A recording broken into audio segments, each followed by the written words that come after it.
I always knew I wanted to be an attorney. I just like helping people. Are you okay? Do you need any help? Thanks, Christopher. I've been in Vegas helping the little guy since I was a little guy. Are we any good at helping you win? No, we're great. Call us now for help with your injury case.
I think most people just don't know what nonprofits, what people are doing in the community to help people. So I want to bring that to light and share that information, with the community. The average person just really needs help. I'm just trying to basically, help people and go above and beyond. David Kohlmeyer. David Kohlmeyer. David Kohlmeyer. David Kohlmeyer. David Kohlmeyer. David Kohlmeyer.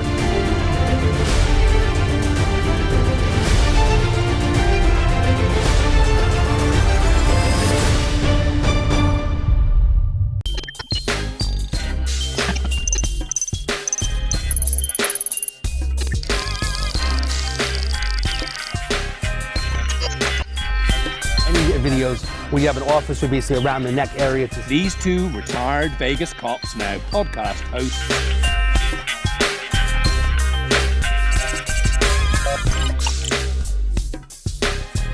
They don't have ID, they can't get into a hotel room. To get them the help they need, especially if someone even gets arrested. A lot of people don't know how the justice system works.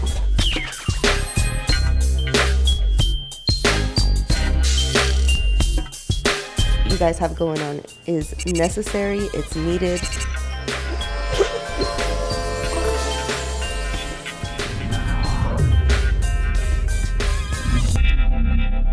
Hey, this is David Kohlmeyer, the Problem Solver. Today, Tuesday, 6 p.m., Channel 14, as usual. Every week, the Problem Solver is trying to solve problems, figure things out, and get you some resources. Today, it's a little bit unusual, but we have a psychic here today who's a celebrity psychic, and we want to find out more information about psychics in general, especially in town in Las Vegas, Henderson, North Las Vegas. There's tons of places where they say they're a psychic. Are they real? Are they not real? How much do these things cost in general? So I figured today was a perfect day to kind of find out about psychics. As usual, we have my lovely co-host. We have Beja Rivera on my left. Hi, everyone. Thank you. We also have Janti Chun as a co-host today. Welcome. Hey.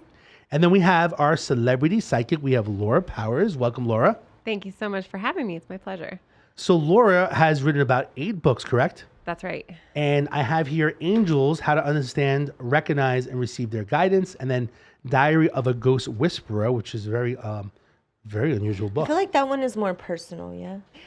So the Angels book is just a general sort of how to connect with angels, and it tells my sort of personal story. And the Diary of a Ghost Whisperer book is specifically about the paranormal and my work in paranormal investigation with ghosts. It's amazing. Let's go back up a little bit. Tell us about you personally first. Let's go through that. Who you are.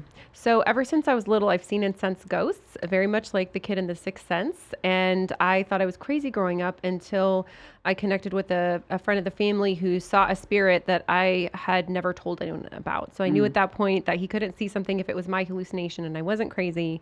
And then as an adult, I had to seek out training and learn how to manage my abilities. And after doing that, I started to work as a professional psychic. Wow.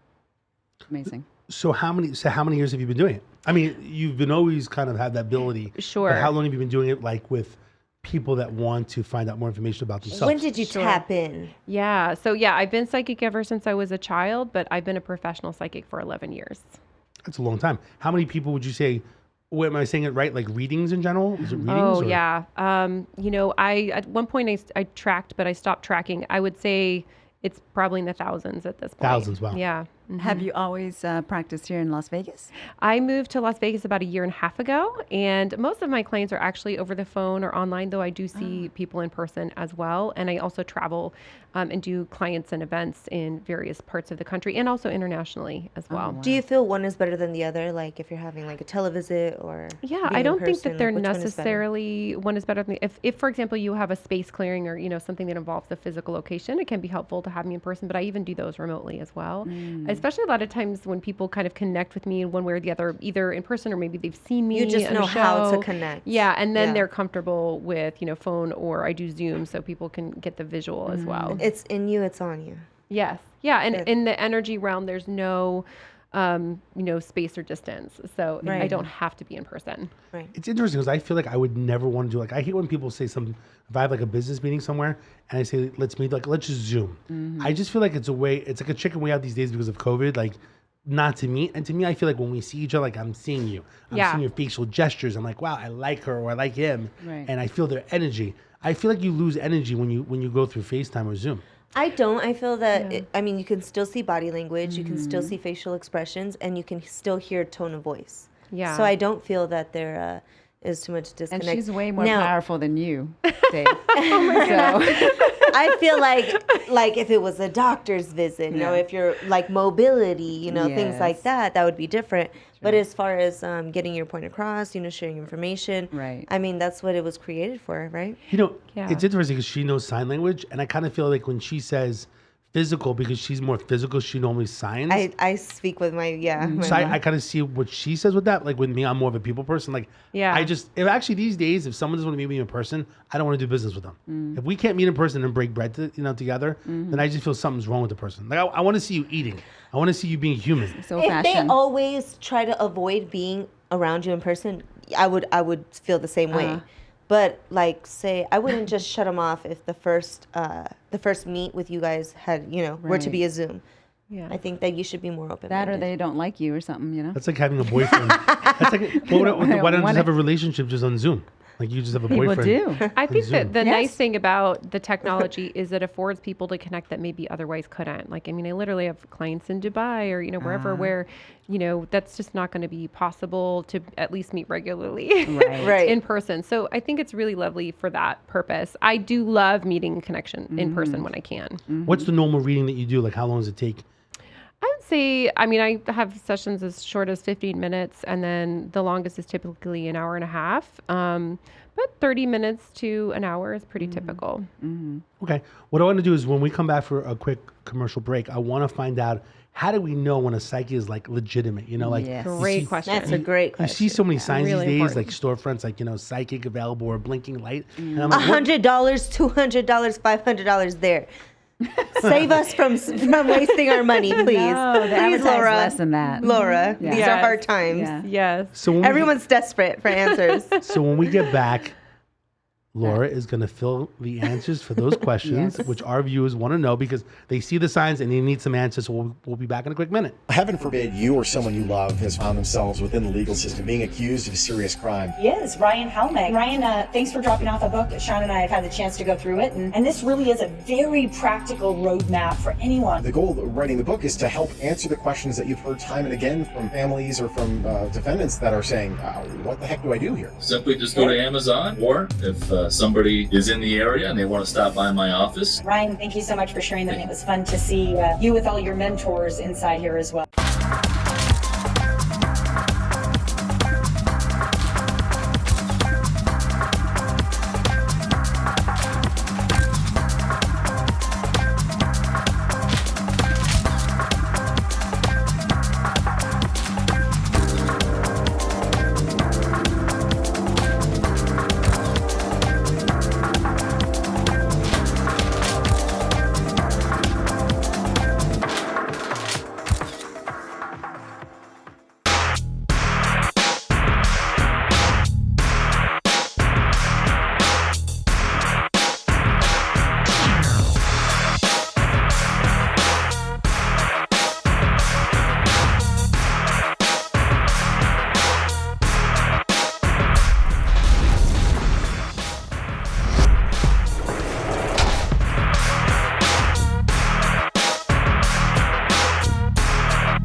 LasVegasTrafficCameras.com. 1725 cameras. Access to the largest network of traffic cameras. Accident? Injured? Get the video footage you need to get justice. 725 cameras. LasVegasTrafficCameras.com. David Coleman, the problem solver. Welcome back today with Laura Powers, celebrity psychic. Today we've been talking about her special ability and her powers. Even her last name is Laura. It's Laura Powers. She has powers. And we are talking about her and what she does and how she's helping people and her abilities. So the big thing I find is that driving around town, when I was in New York City or even here, we see You see it everywhere. storefronts, second level floors, psychic, pink, blinking. But when I look in, I don't really see people. And then it's also 24 hours a day and so on. I get a little nervous with it, you know. And tell me about like the psychic business in regards to, even though you have ability, it is a business for many, right? How many are there? Do you know, actually? I have tried to find that out just out of curiosity. I haven't been able to find those statistics, but I do think when hiring a psychic, you do need to exercise care because you're putting a lot of trust in somebody.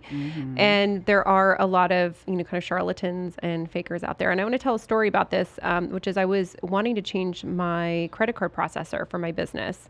I do take online payments. I'm prepay only. So just sharing that. And the credit card processor said, no, we don't cover psychics. And I dug in and I said, why? And they said, well, honestly, a lot of them are fronts for money laundering. Interesting. Really? So I just think that's important to know that because it's considered a cash business. A lot of psychics are, the storefront psychics are cash business, that it may actually be a front for some, not good things. Wow. Mob, shady dealings. So actually all the psychics that I know that are legitimate are not storefront psychics. Okay. You will not find them having a business storefront. I did briefly have one in West Hollywood, but for the most part I'm online or I go to and meet people on location. And all of the well-known psychics that I know are the same. Okay. So was it actual storefront? Yours was a storefront? I did briefly have one, but you know what? I never had the aura sign, the palm reading sign. What did it look like? I didn't have a sign. I mean, it just was it was like one of those where I just rented a small office. Okay. So they had to have already contacted you and you told them the address. And the other thing I would suggest is just to make sure that you're doing research. Does the person have a website? Do they have reviews? Are they vetted by other people? Ask for referrals from people. Right. So those are a few tips to try to make sure that you're not getting someone who's a charlatan or even like a front for money laundering. Because those fronts for money laundering, if you go in, they will try to give you a reading, but they may have no abilities. They may just say whatever to get money. And I always had these bad feelings about some of these places. I'm not going to say all storefront psychics are fake, obviously, but I would walk by some of them and it just felt terrible. And when I heard this from this credit card processor, it made a lot of sense. So, what if they're old fashioned and they don't, they're not really up to date with technology and they don't have a website and all that good stuff? Then referral, so that's word how of mouth is big. Yeah. So, a lot of those folks will have other people that have gone to them and you can check in, ask your friends. I have a Yelp listing. You can find me online. You can, see me read people online and see their reactions. Also people that do this and they have a book or they have somewhere you can get a sense of a person. I think that's helpful to do that versus an online storefront. They probably don't have any of that. So I know you talk about them not having those abilities. Do you think the ones that do, I mean, witchcraft is big, okay?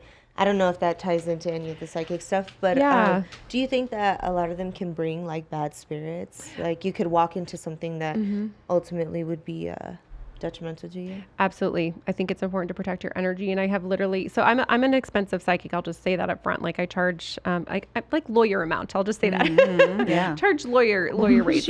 And I've had some people that went to someone else because they were cheaper. And then and then they're like, I have this bad energy, and I'm like, yes, you do have this bad energy after this. So I just follow your intuition, and again, get references from other people.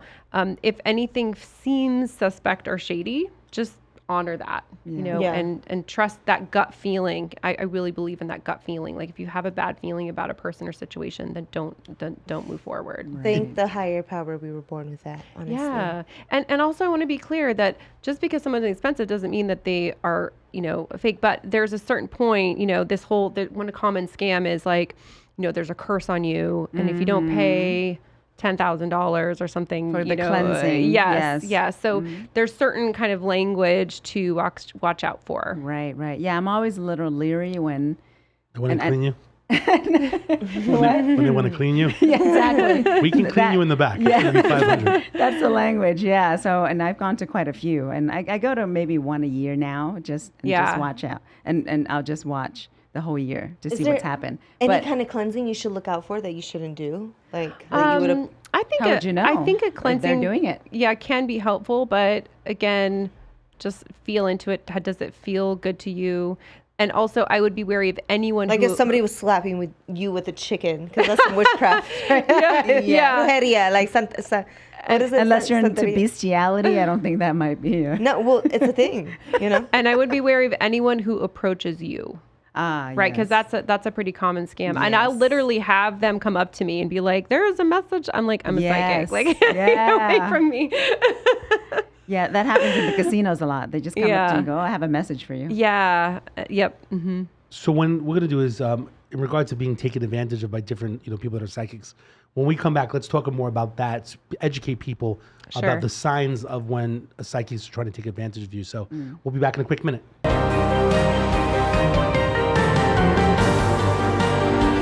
Your Honor, I want you to get the full picture of what happened.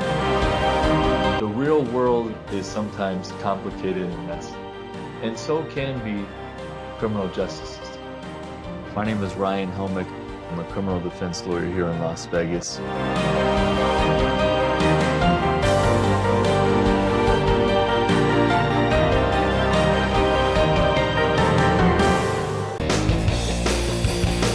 I'm Danny Miner. I was a detective in Pennsylvania for 14 years.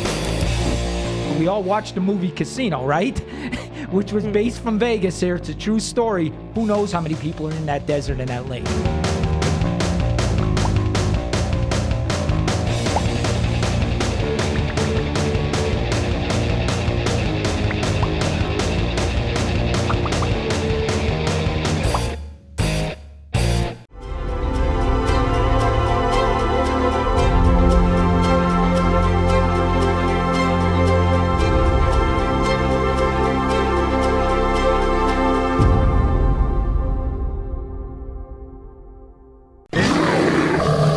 Injured? Call 602-HURT. Car accident? Call 602-HURT. Pacific West Injury Law, a firm that focuses on you. Our firm is dedicated to you and your recovery. No fee until we win. Millions recovered. Here when you need us. LasVegasTrafficCameras.com. 1725 cameras. Access to the largest network of traffic cameras. Accident? Injured? Get the video footage you need to get justice. 725 cameras. LasVegasTrafficCameras.com.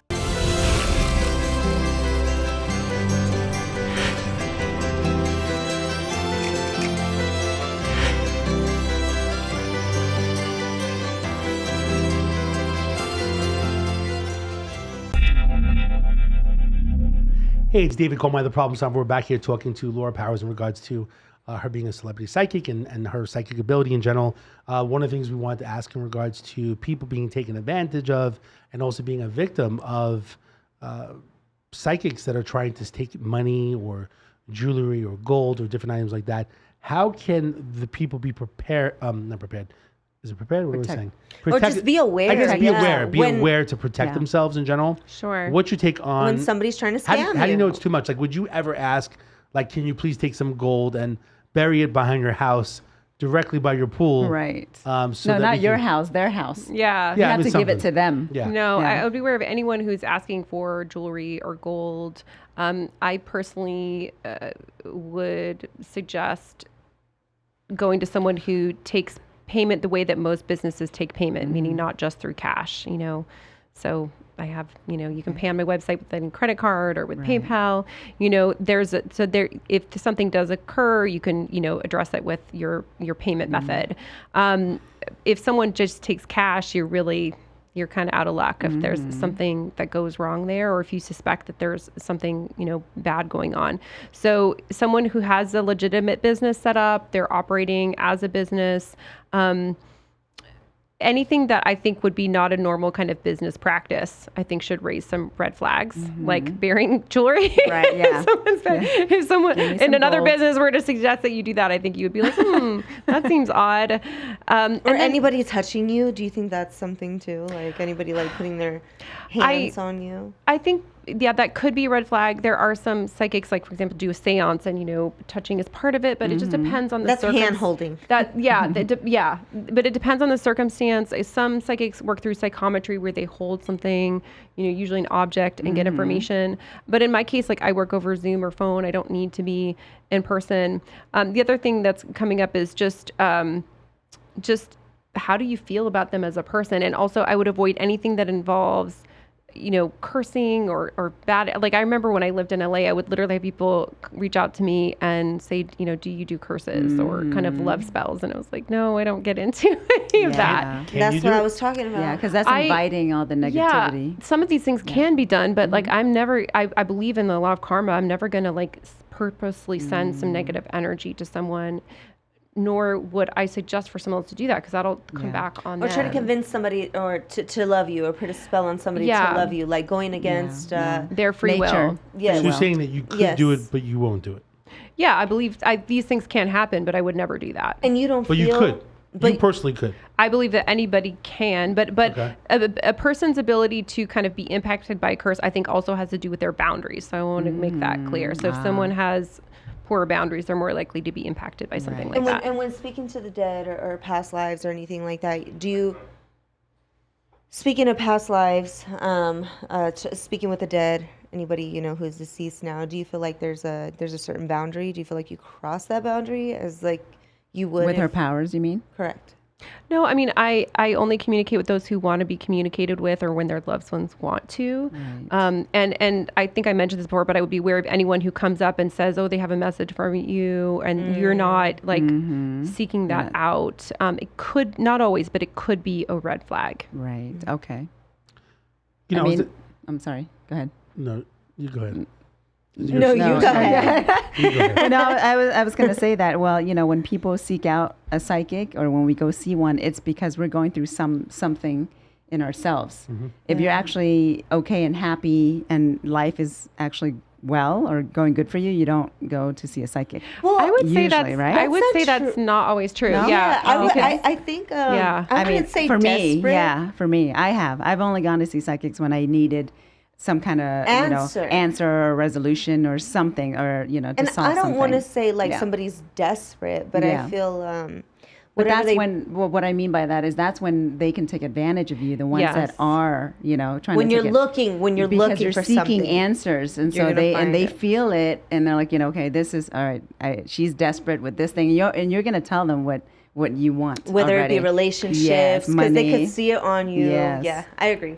So yeah, definitely. Again, asking for advice on referrals for someone who is trustworthy. But yeah, a lot of my clients are regulars, and we do like business consulting. So using my psychic abilities for business, and not in a place of struggle. Now, if you're in a place of major life shift or transition, or have something that's really on your mind that you want some help and guidance with, that's understandable. But not everyone goes to a psychic for that reason. Sometimes it's like, I want to shift to a higher place or get to that next level. So it's not like a pain point so much as the desire to shift into a better, higher place. Can you share different chakras? Can you share a little bit, as we're wrapping up, can you share a little bit of tips for regular people, what they can do to protect themselves against evil or bad people? We mentioned in the podcast about closing the closet doors and so on. Can you just kind of give some pinpoint tips, to protect people out there that may believe in this stuff? Yeah, if people generally bring about negative feelings for you, that's an important thing to pay attention to. I think our psychic and spiritual boundaries mirror our physical boundaries. And then also Archangel Michael is an amazing angel to call on specifically for protection. He's like our spiritual bouncer. So if you just know one angel, Archangel Michael, ask him for help and protection. Awesome. Okay, awesome. Share your information, your name, any information, your number, website that people can get in touch with you if they would like a reading or any type of help in regards to... Sure. What do we call it? I'm like thinking of the word spirituality. Spirituality. Thank you. Spiritual enlightenment. So it's healingpowers.net. You can find me at Twitter at @LauraPowers, Instagram at LauraPowers44, and on Facebook at Healing Powers. Email is bookings@LauraPowers.net. Yay. Thank you, Laura. Thank you. Hey, thanks so much. You are welcome. So they both have books. They're going to both read it within the next week. And we have two, but let's reiterate, she has published 8 books. 8. Well, thanks, Shanti, for co-hosting today. Thank you, Beja Rivera, for co-hosting. Thank you, Laura Powers, for being here and sharing this awesome information. And we will be next week, next Tuesday at 6 o'clock. We have amazing guests, just like Laura Powers, bringing on some expertise, sharing information and tips. So again, there's a QR code on your screen. So if you need some help and resources from the Problem Solvers, please give us a call, the Problem Solvers, 702-999-1111, or scan the QR code, get the app, get some resources. We'll see you next week, and be safe.